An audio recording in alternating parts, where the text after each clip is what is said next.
Hey everyone, welcome Beyond. Be sure to hit like and subscribe so other people can find the channel. Today I'm with a very, very special guest, Charles Bosecker, who's a boxing matchmaker, and he just has this prolific career thus far, matching fights, and he's been professionally matchmaking for 10 years. He has certainly a wealth of knowledge in the sport of boxing, and really has been honored to match several world title fights, including a fight with Mayweather. Everybody knows who Mayweather is. So Charles, welcome. Welcome, welcome. Thank you for welcoming me. Yeah. I wish I would have been able to match a fight with Mayweather, but I haven't, not yet at least. If he does come back, maybe I will, but not as of yet.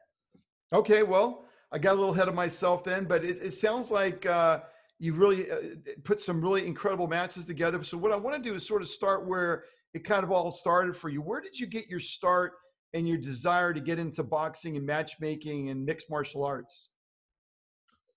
Well, I mean, I've been doing martial arts and mixed martial arts pretty much since I was a kid. I would say I started around 9, 10, in Taekwondo, and, so I got my black belt in Taekwondo, and, went to, had high school or went to high school, and a lot of other things happened. And then I went back into martial arts probably around 18. And then I studied Hapkido, which is a Korean martial art, a lot of like pressure points and things of that nature. So I got my brown belt in Hapkido. And then I would say probably when I was, I would say 25, 24, I got into Brazilian Jiu-Jitsu. So I have a purple belt in Brazilian Jiu-Jitsu under Gracie Baja.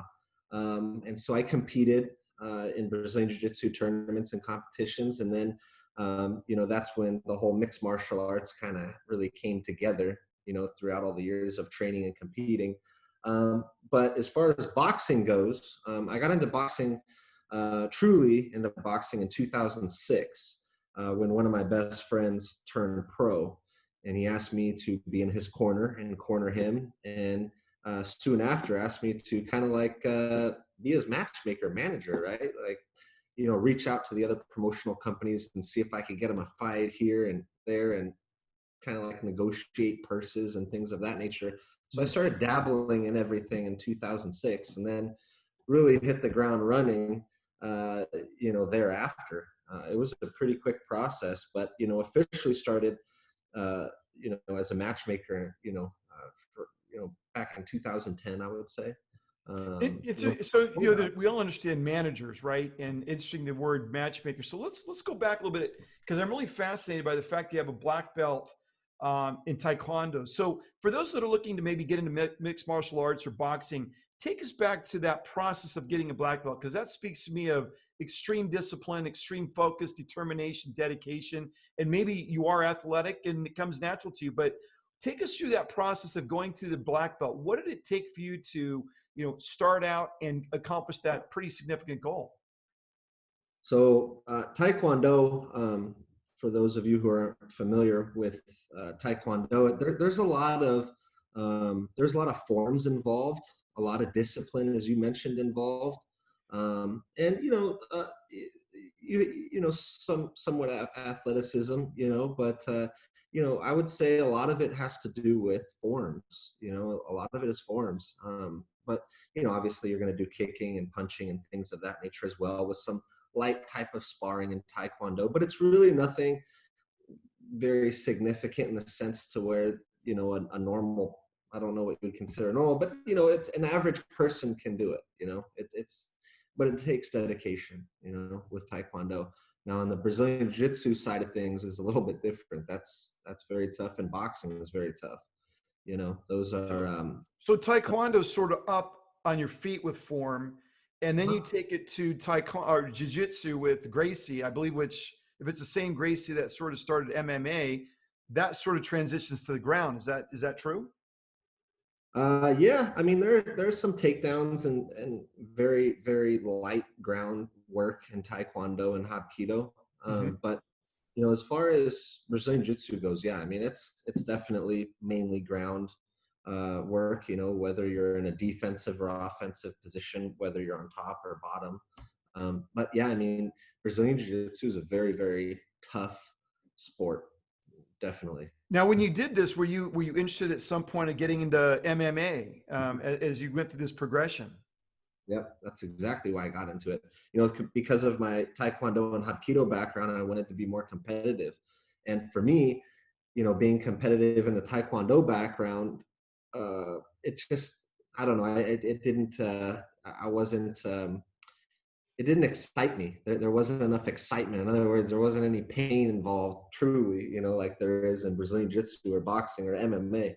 So that's why I went into Brazilian Jiu-Jitsu, because I've you know, now had many, many years of stand-up experience, and I wanted to learn some more ground, you know, stuff and gain that experience. But, you know, I sustained several injuries and competitions and leading up to competitions. And, you know, I got to the point where I just pretty much had to hang up the belt, man. You know, I couldn't even hold my daughter after she was born because I had a sling on my arm and from the dislocations. And yeah, so I had to look into other means of staying within the industry of combative sports, and that's why I got into managing and then matchmaking. You Oh, know, that sounds like a smart into the business for sure. So when you talk definitely. about injury, are you more concerned about injury to the head or to the body and the extremities? I mean, what's more, what's more a risk for a fighter or an MMA participant? I would say hands down, mixed martial art fighters and mixed martial arts training, you experience a wide range of injuries, far greater than boxing, but boxing is deadlier. So you got Mm. to weigh out, you know, you got to weigh those things out. I mean, you know, as a mixed martial artist, you know, you know, anywhere from, you know, head to toe, you can sustain injuries. And boxing, it's mainly body and head, right? Which I mean, are core things here, but I'm just saying on the widespread of the entire body, you know, physically demanding is an injury wise would be MMA. Yeah. So when someone comes into MMA and they're fighting, I would imagine as they're going through training and they're actually sparring, most of these guys are working through injury, even leading up to a major fight. Is that a fair statement? Yeah, I can't tell you one tournament that I went into without an injury or a nagging injury or something that's happened. So, I mean, you know, most of these fighters, they appear to look 100%, but I can guarantee you that they have lingering injuries or things. You know, these guys are warriors that get in the cage and in the ring. You know, they don't. I don't know anybody that ever goes in truly 100%. Just Right. So when training. they get in there, is it the adrenaline? In fact, when you were fighting, did you forget about the nagging injuries because the adrenaline, you're just pumped up, or do you go in there knowing and sensing that I'm not feeling 100%? No, you gotta, you know, when you're going into competition, you're fighting, you have to block all that out, you know, just like you know, if your fingers bother it, I guess what I'm getting at it, if you go into a fight thinking that or knowing that you have an injury in the back of your head and that your fingers bothering you, it's an excuse. Right? That's your out. That's an excuse. So you have to try to block that. It's a mental thing. You know, when you're competing and fighting, it's a mental warfare also, not just physically, but it's mental, you know, mentally. You know, just like you know, when you know our soldiers going to war, there's a lot of mental things involved, and fighters have to take that mentality into the ring and octagon, you know. Yeah, I'm curious though, when you think about the fight game and when you lose a close match or something, a match that was really important to you, how does a boxer or MMA artist bounce back from that? How do they not take that home with them, that feeling? How do they prepare for the next fight? I mean, how do they get through that process of I lost the fight, now I'm gearing up for the next big fight, and in between that, I still keep a mental balance? What is the secret? That's a good question. I wouldn't say there's any particular secret other than you're going to have to deal with your own demons in regards to that. And it's a matter of how you overcome those obstacles, whatever those might be. You know, it's just, you know, in life, we all look at things differently than others, right? And, you know, some people might, perceive defeat as they can never go at it again. Others perceive defeat as, you know, more of a challenge for their next run, and they're going to train that much harder. They're going to be that much, you know, better than their last performance. I mean, it's just, everybody's a little bit different. But yeah, I mean, if you let that get to you and you allow that to, be in your head and block your training, or, from not blocking your training, then, you're probably going to lose again. You have to be able to overcome those types of mental obstacles. Yeah, 100%. And so if I'm a fighter and I lose to another fighter, does that other fighter I lost to motivate me, incentivize me? Is there a brotherhood at some level, even though you're at war with them in the octagon or in the ring? Do they step back out and do they become a brotherhood that sort of motivate each other? Because you guys are all in the same business. You guys are fighting for paychecks. How I does know. that work? Yeah, that's a good question. I mean, I've gone into tournaments and fought against guys that, you don't know, and I've come out of them with a really strong friendship afterwards. So, it just really depends. I mean, but there are definitely, in the professional ranks, a lot of social media built up things that can transpire and happen. Some of it's legitimate hate, and some of it's just part of the show, and just to build the hype, But it's always it. I would say on the boxing side of things, the camaraderie after the fact is far greater than the MMA side. For some reason, I don't know why, but it just seems like the level of respect more often times in the boxing side is a little bit different than MMA. Believe it or not. I mean, it's both combative sports, but sometimes something about the MMA and boxing world is a little bit different when it comes down to that. It Kind of a seems like different culture, it sounds like a little bit. it is. It is. It's completely a different culture. So I work for Royal Bright Promotions here in Fight Club OC, and it's what we call a hybrid show, right? So you've got it's a pro box. So I'm only a professional boxing matchmaker. I don't professionally match MMA. However, I can tell you 10 out of 10 times when I get to the weigh-ins, I can identify who the boxers are and who the MMA fighters are. There's a I can't even explain it other than you can tell. It's just a different culture. Is it a different edge or energy from one It can, versus the other? yeah, it really is. I mean, I don't want to, talk smack on either or, but a lot of the times you're going to get guys in MMA with colored hair or mohawks or, painted toenails and stuff like that. And boxing isn't, you're just going to get the traditional guy, Yeah. It's not as flamboyant, but sometimes it can be. It just depends. But it seems like, at least in Southern California, the guys on the MMA side seem to be a little bit more flamboyant when it comes down to like physically expressing themselves. So for both MMA and boxing, how important or what is the mental mindset going into it? I mean, if you're looking at motocross, you get on the line, there's butterflies in your stomach, or maybe if you're going to go parachuting, jumping out of an airplane, there's butterflies in your stomach.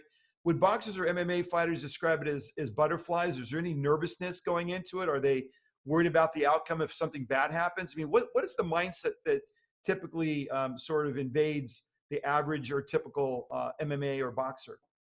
And I can tell you so many locker room stories about fighters and fights. So pro debuts, right? We'll start there. So a professional boxer or MMA fighter that's making their professional debut, and they've sold 100 tickets to their family and friends. They've got everybody out there cheering and roaring. You're hearing the loud music. You're sitting in this locker room right outside of everything, and you're waiting for your moment. And some of these guys have broken. It hasn't been too many times, but there's been a couple times that I can remember where the fighter has literally broken and cried, or question whether they can actually make that walk to the ring, or what's going to happen. It doesn't happen that often, but it has happened. And it's one of those things to where it's not for the average person, that's for sure. These guys have to definitely have their balls screwed on right, and or gals, and it's a tough gig. You got to have your mind on, your head on right, and your mind in the right place. Otherwise, you're going to crumble. I've seen guys, that throw the first punch and they look like they've never fought before. Mm. But it's a tough sport, man. It's a tough Yeah. sport, you know. Yeah, you look at Mike Tyson. I remember listening to him speak about when he was walking up to the ring and he was nervous, and then all of a sudden, like a switch would flip. He got in there and he was just like in that mindset, the Mike Tyson mindset, and he was just very basic, right? He had his shorts on, no shirt Yep. on, walk, right, very focused. And you got Deontay Wilder, which is very flamboyant, comes in like a Hollywood production. Both Yep. effective fighters, but Tyson was talking about the mindset, and he would say walking up there was some nerves, some nervous energy, but once he sort of locked in and got to a certain like location of the ring, he just turned mentally. He just like flipped that switch and he was a different person. And you have to, and a lot of the times the trainers and coaches and guys within the team, help these fighters gain that, if they don't have that type of mindset. You definitely have to train your mind. I mean, you've heard the term of that, boxing and fighting is 80% mental and 20% physical, right? I mean, Yeah. um, and I truly believe that. I mean, it's, just sometimes me being ringside or going into the locker rooms, I even get nervous for the fighters sometimes. I feel the energy, and you can feel the nervousness sometimes, but for me, it's because I've done it so many times, you kind of, you get a little bit callous to certain things or scenarios. So not so much anymore, but I used to all the time. Man, I used to just be sweating bullets. I was nervous for the fights and the outcomes and what was going to happen. And, a lot of these guys walk into the ring and it's in the unknown, and sometimes these guys walk in the ring and know that they're the massive underdog and that this guy's going to try to eat their head. It's tough, man. It's tough. Yeah, so I have a question to that. You're a matchmaker, you're putting people together to fight, and your reputation and your firm's reputation to really put together great fights is on the line, I would argue. However, there's a lot of times where fighters can be matched and one's clearly an underdog or one clearly doesn't have the same skill set and never will. I mean, they could practice and box and have the best teachers in the world, and they just don't have the same level of skill set. So as a boxing matchmaker, how do you balance that? You got to put together cards, you got to bring people together, and in your mind at some level, maybe the person you're representing is an underdog. How do you make sure you get a good quality outcome or a good fight for the people to watch? So in California, I'll just start here. California is one of the strictest commission states in the U.S. So it's going to be California, Vegas, New York, New Jersey. They're very strict when it comes down to certain matches, right? We go by, or I go by as a matchmaker, what we call a BSI, which is the Boxing Severity Index. So that's graded. I have to personally grade, or the index grades these fighters, each individual fighter, for each individual proposed matchup that I'm trying to put together, right? So in California, I can't just put together, the local pizza chef against, this massive up and coming kid that has 200 amateur fights and 5 now pro knockouts or something. It just, you can't do that. So there's levels to this. And so they really, make sure that I can't put together a mismatch. Not that I would. So we'll start there. Now, as far as wanting to put good fights together for the fans, I mean, that's what's key, right? Because the promotional companies, they are selling tickets, they want good fights, and that's what I'm here to provide, good fights. Because the layman fan might not know what a mismatch looks like, but the somewhat seasoned fan is going to absolutely know what you're doing here, what kind of a matchup that was. And that's not good for business and good for the fans and the people. I mean, that's what it's all about. This is a fan sport. Fans pay good money to see good fights, and that's kind of like what I've, gained the recognition for, is putting good fights together.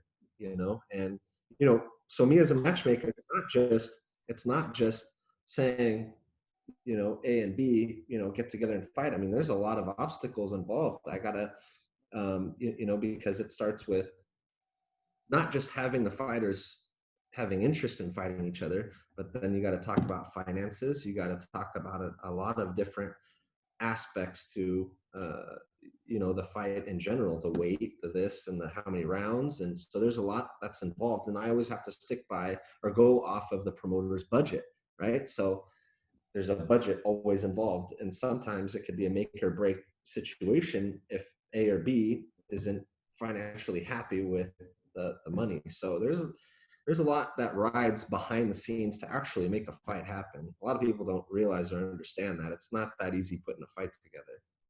Yeah, I wouldn't think so. And then, of course, you have the people, the sponsors of the fight and the budgets. That's kind of fascinating. So, as a matchmaker, as you're thinking about putting cards together and fights together, what is the biggest challenge in doing it? Is it the budget? Is it the level of experience, or is it a amalgamation of everything where all the stars have to line up for the fight to occur?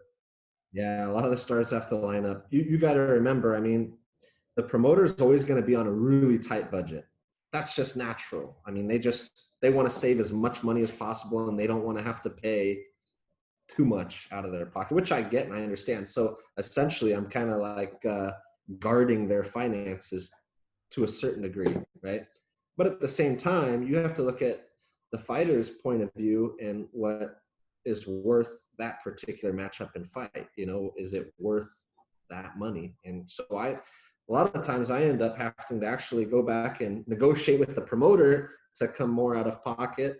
And it just kind of depends on the dynamic and the nature of the particular matchup. But yeah, I mean, I'm going back and forth to everybody essentially, and it leads a lot of the times to money. It's just what it is. And some of the other promotional companies will actually drive up the rates, meaning they'll have a show that happened last weekend or last month, and they had a couple of the guys that I now want to use, and they say, well, hey, so and so paid me this much for this type of a fight. Why are you trying to only offer me this much for this particular fight? So you're kind of like playing this negotiating game all over the board sometimes.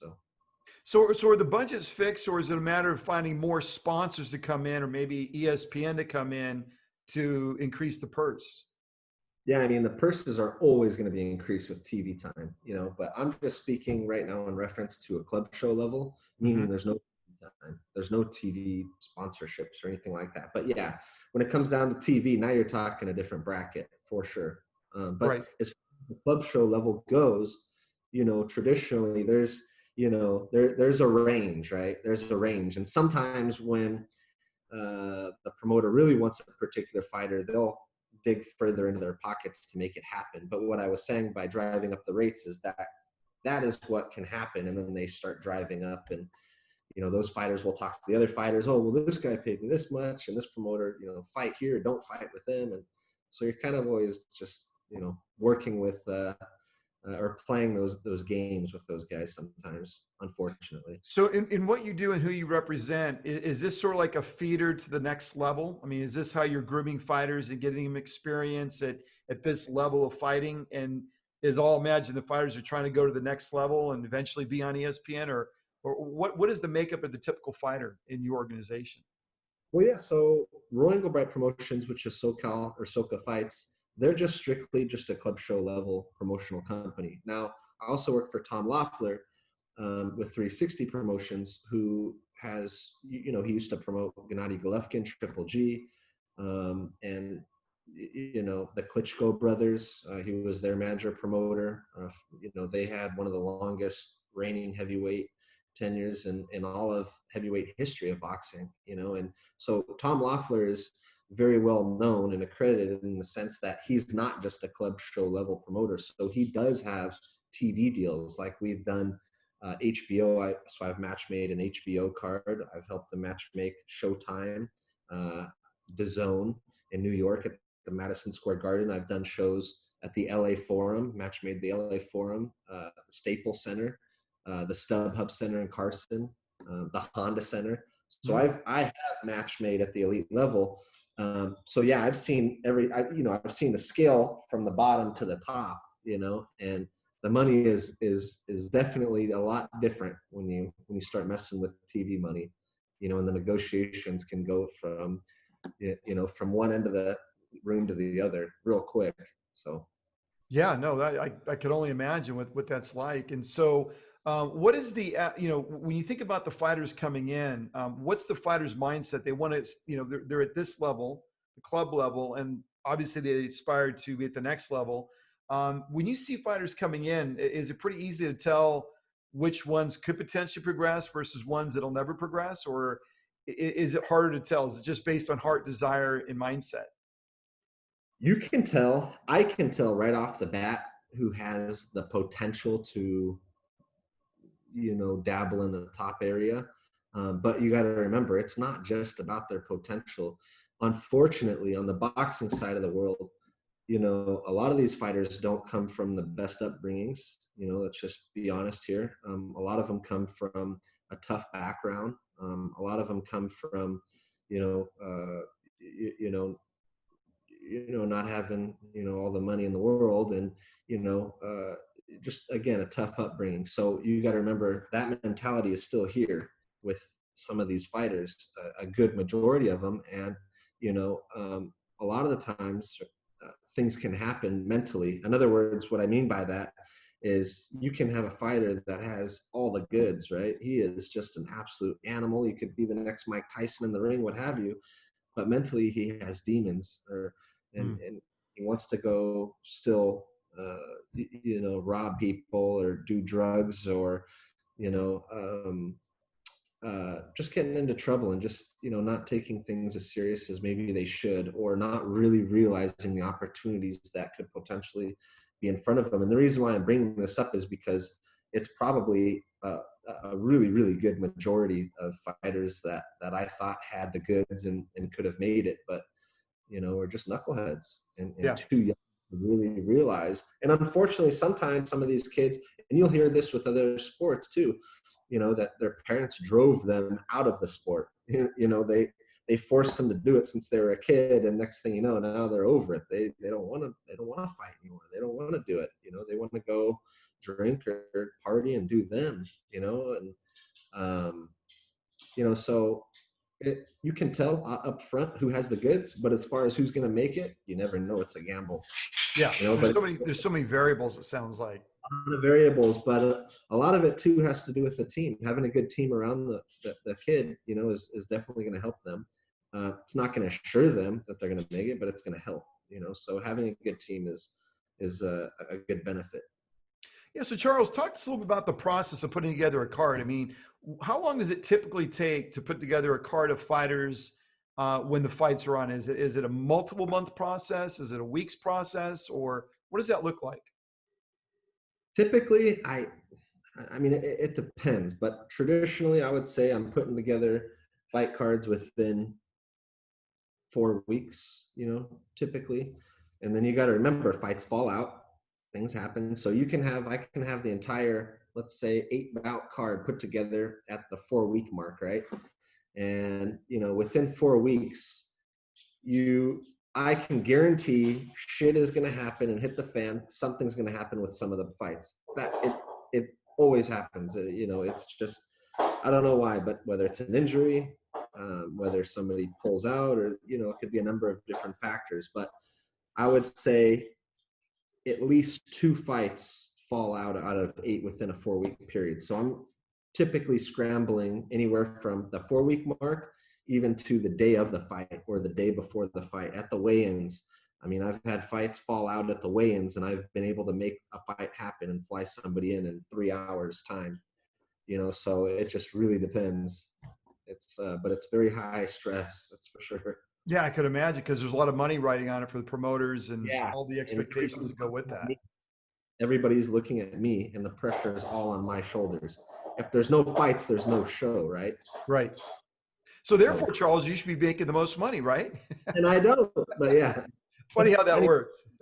yeah, no, right? So, talk to us a little bit about the impact of COVID in your profession. I mean, I can imagine that before COVID, things were rocking and rolling. You were lining things up, and all of a sudden, COVID hit, shut everything down. What has that meant to the business and to the fighters?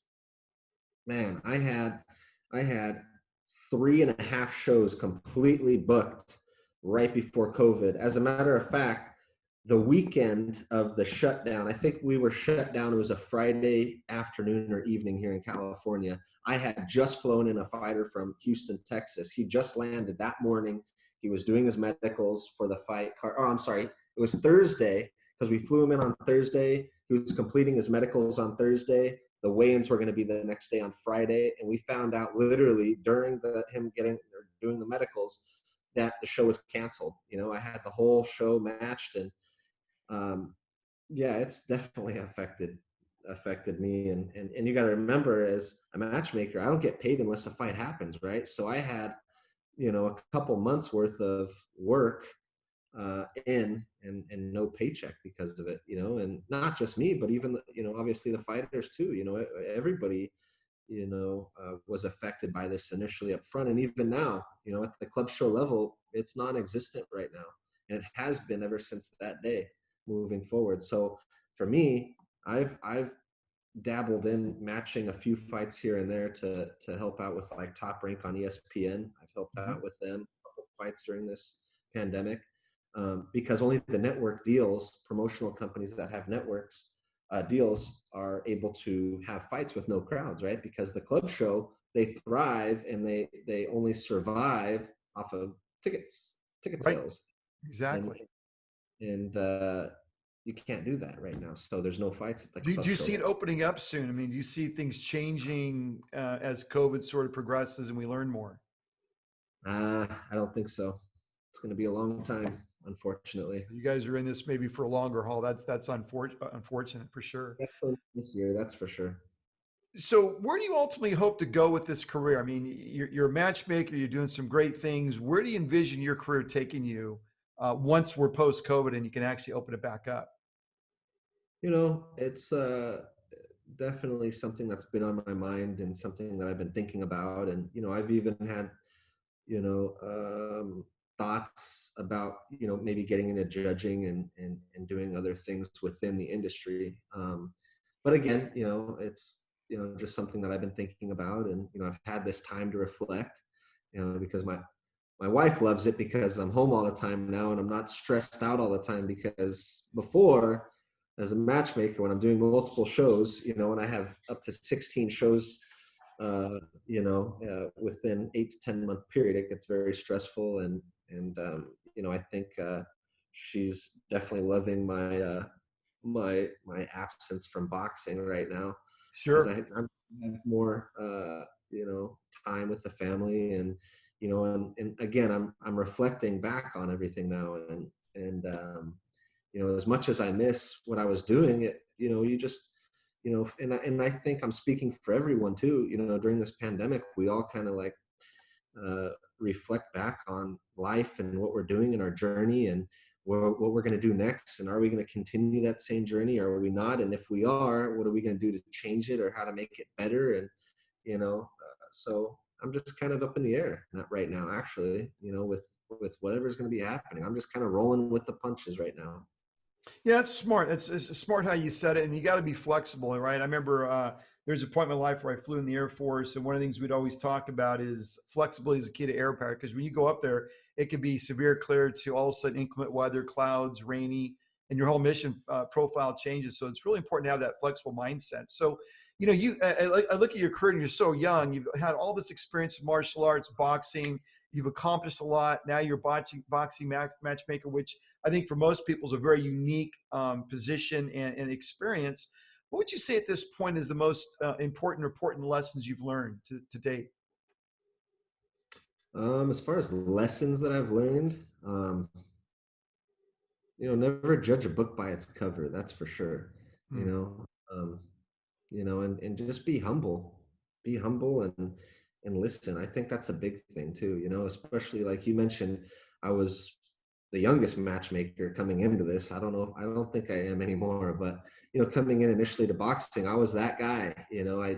I used to walk in the boxing gyms in LA, and they'd be like, "Who's this white guy? Who's this white dude? With the tattoos and shaved head? What the hell is this guy doing in here?" And so I had to earn my respect, but two, I had to give respect back also. And being young, coming into boxing and dealing with people's lives and careers, you just sometimes, like I mentioned before, you get callous to certain things, and I think that just goes in life in general. And sometimes we have to just remember that, the nature of the sport and the beast that I'm dealing with, and just kind of humble myself too. Yeah, I that's a think great, that. because it's hard. You're a tough guy. You're a strong guy. You're an athletic guy. You're very accomplished. You're physically capable of taking care of yourself and dealing with situations. And I think being able to stay sort of present and humble and authentic is really a challenge. Not that it's not doable, but it's in that machismo environment, right? You got to be tough to survive, and to be able to balance what you just said is a trick. I would argue, but clearly probably important as you progress. So how would you say your life's been different than how you imagined it when you were growing up? Well, first of all, I never thought that I'd be in the business of fight sports, right? I mean, I actually thought that I was going to get into the firefighters academy, but that ended up taking a turn many years ago. But anyways, yeah, I mean, I couldn't even tell you. I mean, I would have never imagined where I'm at today, or where the journey where I have been thus far in the boxing world, because I mean, I've met, some of the greatest champions in the world. I've met pretty much every top level promoter, matchmaker, all the television networks I've been a part of, just matching all over the country, and even out of the country, in Canada and Mexico. And man, it's just been quite a cool, interesting journey that I never thought I was ever going to even be granted the opportunity to be able to do this. So that's why I said, going back, I mean, I'm humbled in the opportunity that I've been presented to me. And I know that it's a rare opportunity, because people will ask me, how do you get in matchmaking? I'm like, Yeah. they say, how do I become a matchmaker? I'm like, I sometimes it's kind of like, I fell into it in a way, because I was meant, you got to be mentored in anything, in regards to the business side of boxing. You cannot fall into this. And I was kind of leading into that. I fell into wanting to get mentored into this business, and I met the right person, Whitfield Hayden, and he's a great matchmaker, one of the best. And he took me under his wing, and that's the only way I got to where I am today, because there's a lot of unwritten rules in the Right. sport of the business side. And there's no rule book to say, hey, Tom, here's this rule book, read this book, and you're going to become a matchmaker. It doesn't work that way, so. That's such an important point. It's so true. So many aspects of career and life, right? You can go to undergraduate, graduate, you can go to college, and I found that what you learn there really isn't applicable to what you learn in the real world of business, right? In the real area that you're in, whatever you're specialized in. Boy, you really need that person that could take you under your wings and really mentor you, quickly, if you will. So, what advice would you give your younger self? I mean, again, you have this incredible journey in my mind's eye. If you were to look at yourself at 16, what advice would you give yourself? Just to continue to pursue my dream, because I can tell you right now that I'm humbly saying this, and I'm thankful for the journey I've had thus far in boxing, and I would never take it back. And I'm just very blessed and appreciative to go the places I've been so far and to do what I've done. But you know, just to never give up, because there's plenty of points and times where I question, whether I could do this. Hmm. Am I going to be too nervous to talk to this person? Am I going to not understand the way that this works? Is this guy going to give me crap? How am I going to handle all this pressure and money from the promotional companies, and how to deal with it? And there's not, you just have to trust in yourself, and believe in yourself. And I learned to finally do that, but it did take some time, because I didn't believe in myself that I was going to be able to do what I was doing eventually. And so it just took some believing in yourself. And I think that that's huge with any child and kid and young adult, is just believing in yourself, and just pursuing what your dream is, and to not give up, and just to keep plugging away, and hopefully things will open up. It's like banging on a door, right? And hopefully keep knocking, hopefully it'll open. And that's just kind Yeah. of what happened. You got to be persistent for sure, right? So where can they learn more about your promotion and what you do, and learn more about the organization you're involved with? Uh, well, for me personally, I mean, I have Instagram, IG, and that's going to be CB Chuck One, so you can find me there, and I'm posting things, in regards to upcoming fights and things of that nature, if and when things free up again and open up. But as far as the promoter goes, you can go to socafights.com, or you can go to 360 promotions.org, and that's where you can follow the promotional company's journeys as well. 360 Promotion has fighters that they're currently promoting, that are on the brinks of becoming world champions, like Serhii Boachuk. Mhm. um, just fought on ESPN this past Saturday. That kid is a knockout monster. He's from the Ukraine, and I've matched up the majority of his career here in LA, and he's now 18-0 with 18 knockouts, and the kid is a machine. How old is he? And 24, Oh 24 wow. years, and his record is 18-0 with 18 knockouts. And I have matched him pretty darn tough a few of those fights, and nobody has seen the last bell with this kid. He's a machine. So, and a big puncher. So look out for him. Wow, that's interesting. Is there anything you'd like to share that we haven't covered? No, I mean, hey, man, whatever, whatever you want to talk about or discuss. I mean, I'm an open book here. Got tons of stories and fun things. So, What is the most enduring story that when you think about what you've done as a boxing matchmaker or in this business? What's a story? What's that one story that really stood out that you'll never forget? I have a lot of them actually. A lot of stories that stand out. I'll tell you about a more recent story, and that is of I had a show in Hollywood under 360 Promotions banner, and it was the world title fight, a regional world title. So it's not like the world title fight. In boxing, there's so many titles, by the way, it gets a little confusing. But it was a regional world title fight. Okay, so had a guy fly in, two guys fly in from Germany. Okay, it was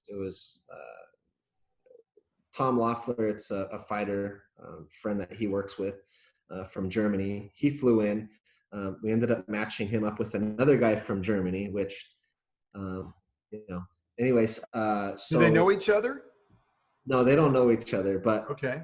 so we have both guys here from Germany to fight here in Hollywood. Okay. We're at the weigh-ins, and the opponent doesn't want to leave his hotel room.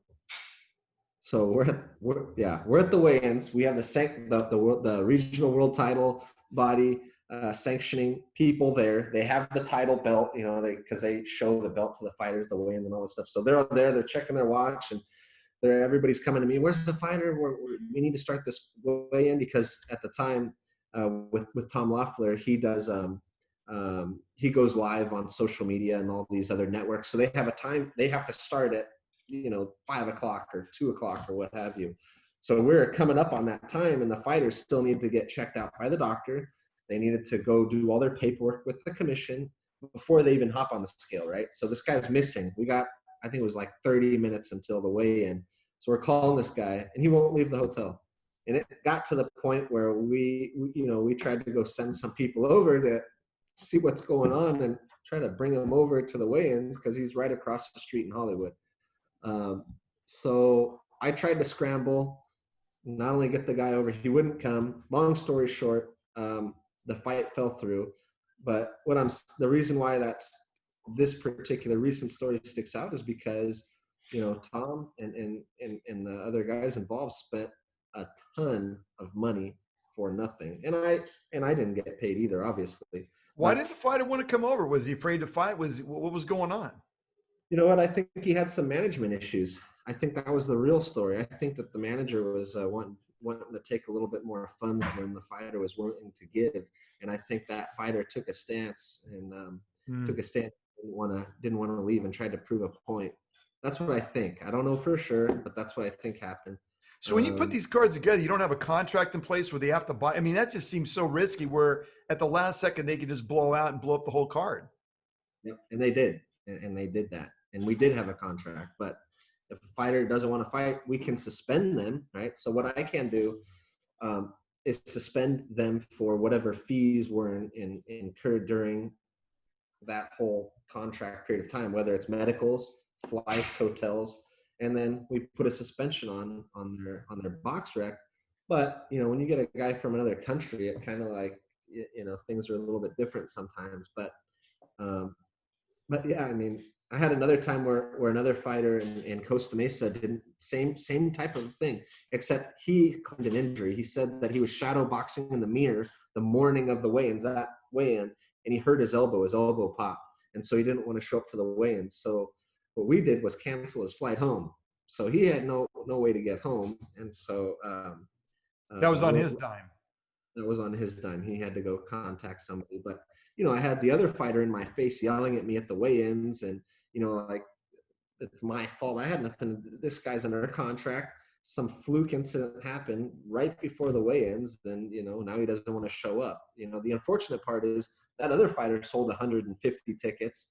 He doesn't get paid. He has to go now face his family and friends and tell them the fight fell through. So, those types of things, stick with me because it's rough, man. Those Dealing are with that. massive ripple effects. So you got 150 tickets. What about the total gate? How many tickets are sold for the entire gate? You're looking at $10,000 right there, almost $15,000 So sometimes. how many people show up to a typical fight though? It depends on the capacity of the venue. So Fight Club OC here at the Orange County Fairgrounds is 1,450, roughly, I believe it is 1,450. Hollywood is far less. That venue is, I think, like 750, seven Yeah. hundred fifty. But then you have, like I had I'll real quick, I don't know how much time we have, but I had another incident that happened at the Madison Square Garden in New York. And this was just at the end of last year, right? And so I brought a guy in from Pennsylvania. So he was a drive-in to New York from Pennsylvania. And he was the opponent, right? The B-side guy.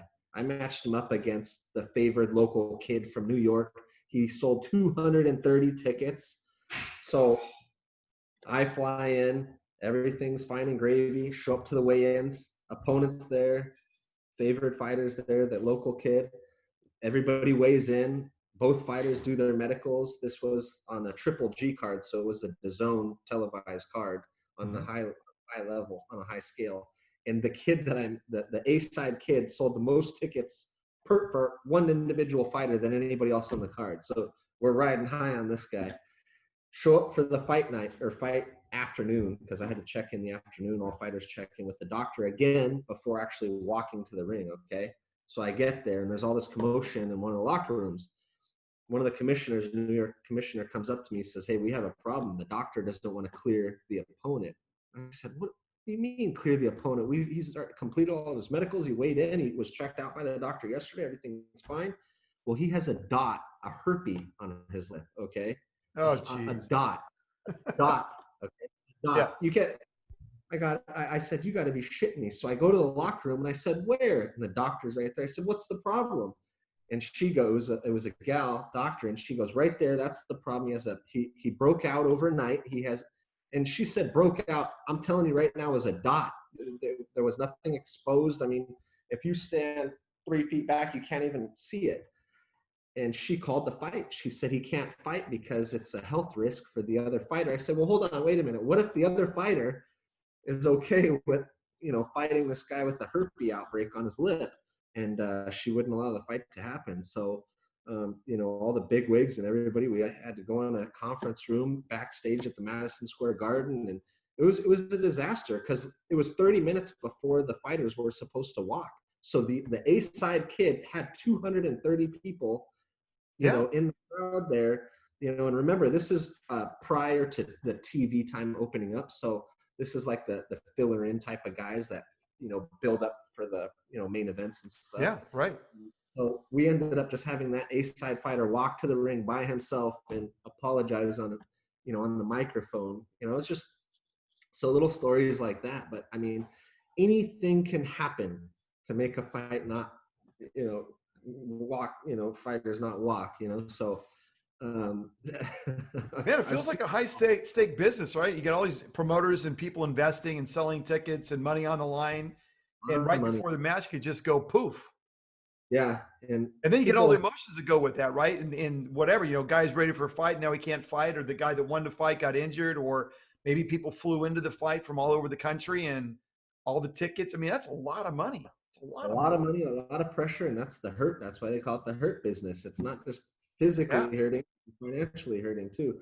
So it's, I always tell people, we never have a fight until that damn bell rings and the gloves start flying, the leather starts flying, right?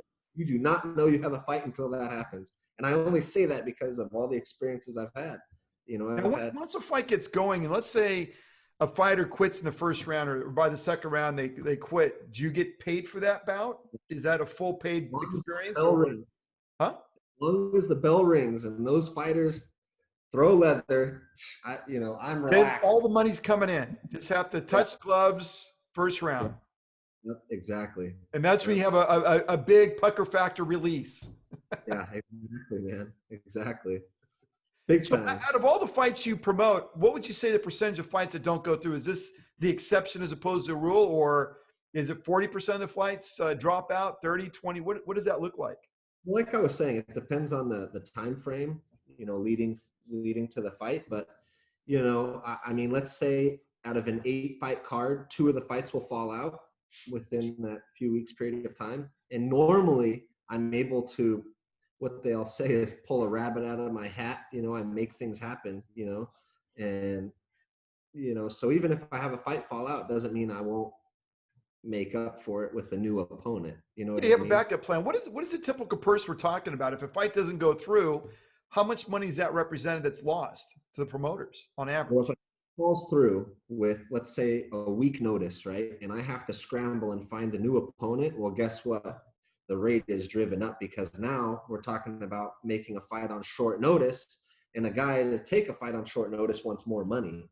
So now we could start talking about having to pay the opponent more money. We could be talking about weight discrepancies now because now this other guy doesn't have time. So traditionally, I'll start looking at lower weight guys to bring them up on short notice type of fights, Hmm. just so that we'll have a weight discrepancy. But as far as going back to your question, as far as the fight completely falling out and no fight happening, it's rare. I'm pretty good at what I do, and I have a lot of sleepless nights to make sure that I find and fix that. So you always Even have backup plans, and that's important. Man, that's important in life and in most of business, the time, especially in not this all the business. time, most of the time, yeah. Like Yeah. the New York, nothing I could do, that situation, and the guy from Germany, there was nothing I could do. It was a regional title. I can't fix that. I couldn't fix that right there at the weigh-ins. So, I mean, those are rare instances. Or the guy in Costa Mesa that wouldn't leave his hotel. Roy, isn't willing to pay $3,000 more for that same day opponent, and I get it. It doesn't, you're just not going to do that. So those are rare instances that can happen. Don't happen all the time, but can happen. Yeah, when they do, they leave an impression. You'll learn a lot. It's like Yeah, pattern recognition, right?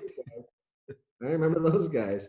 Yeah, Charles, I enjoyed the conversation. Fascinating life you're leading, and fascinating business you're in. And I hope COVID goes away soon so that the business can come back to life and people that are in yeah, it can make money and promote. I think people want to get together and watch fights, quite frankly, in yep, person. So hopefully that'll come back sooner than later. yep. I agree with you, man.